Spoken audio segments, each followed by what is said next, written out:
Hollywood has treated us to some incredible movies thus far in 2019, with films such as Joker, Endgame, Toy Story 4, Midsommar, and John Wick Chapter 3, all receiving rave reviews. However, these are the films that make the headlines, while there are others out there that just crash and burn on the back page. So today on Top 10 Beyond the Screen, I'm going to be counting down our list of the top 10 worst movies of 2019 so far. Before we begin though, be sure to stick around until the end of the video where I'll be responding to some of your comments. Let's jump in.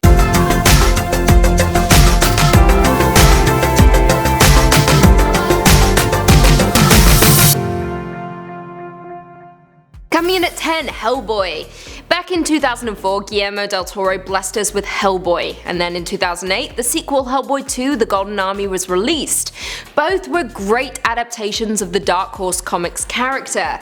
However, things took a turn this year when Neil Marshall took a swing at the beloved character. Starring Milla Jovovich and David Harbour, the film was once again based on the graphic novels, with Hellboy caught between the worlds of the supernatural and human, as he battles an ancient sorcerer bent on revenge. Now, prior to the film's release, fans were of course excited at the prospect of a new Hellboy, especially one starring Stranger Things' David Harbour, and had a hard R rating. The movie was looking to be promising. That was up until it landed in our movie theatres. Now, although there was praise for Harbour's take on Hellboy, the rest of the movie fell short, with critics finding it to be complete and total garbage, with a series of scenes strung together with barely a path to guide them. Yep, that's a quote. A savage one at that. Thankfully though, it just means we won't get yet another Hellboy. It's too soon, guys. Coming in at 9, The Hustle.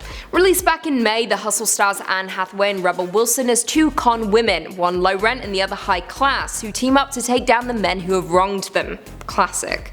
The film itself is a gender-flipped take on the 1988 comedy Dirty Rotten Scoundrels, which starred Michael Caine and Steve Martin as dueling con men vying over the territory of a seaside resort. However, something about The Hustle missed the mark, and it went wrong real fast, with the film debuting to some of the highest critical drubbings of the year. The Chicago Sun-Times wrote, I quote, "If you don't see the long con coming in this story, either you're not paying attention, or no.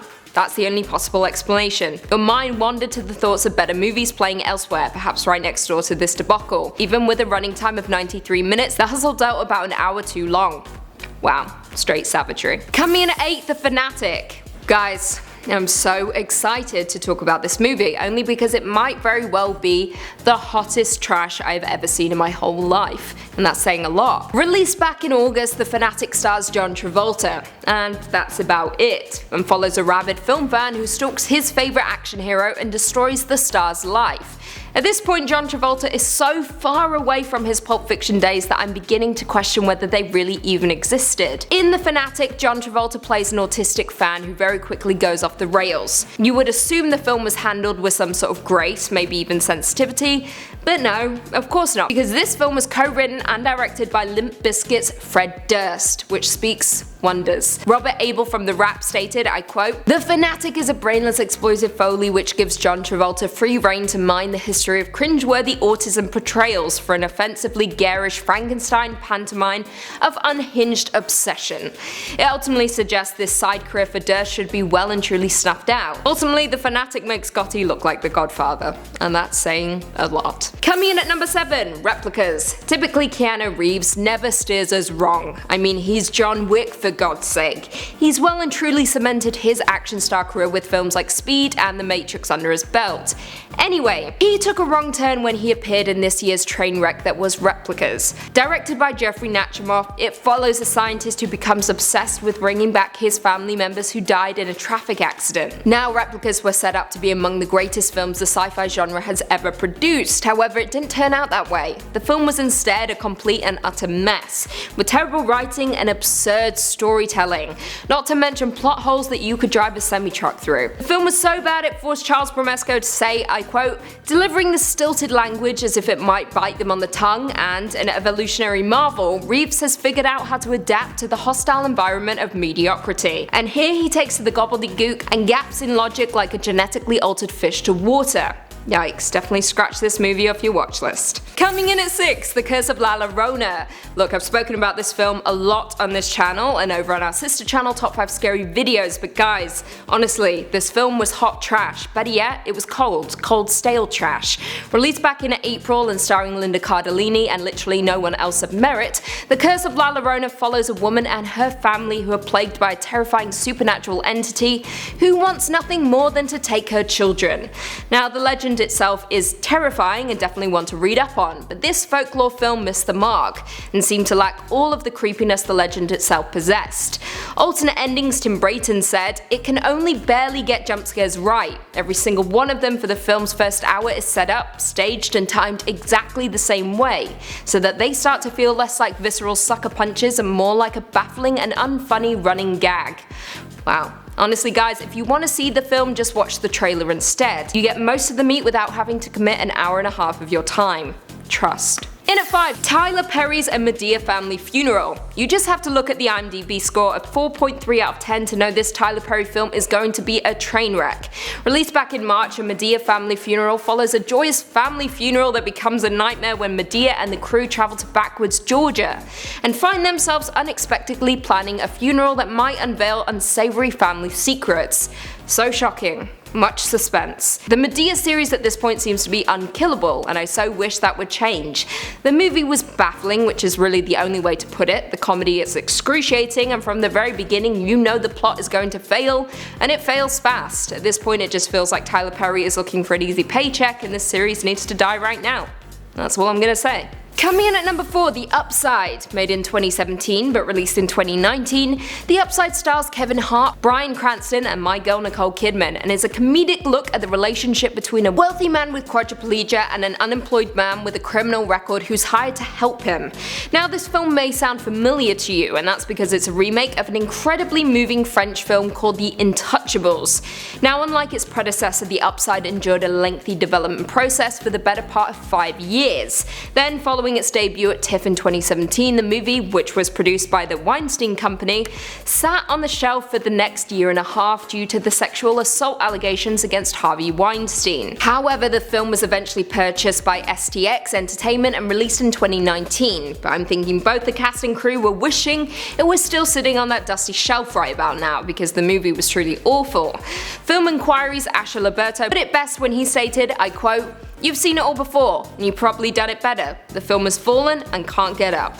Ouch. Coming in at number 3, The Goldfinch. Look, I never like to badmouth Nicole Kidman, simply because she is one of my favourite actresses of all time.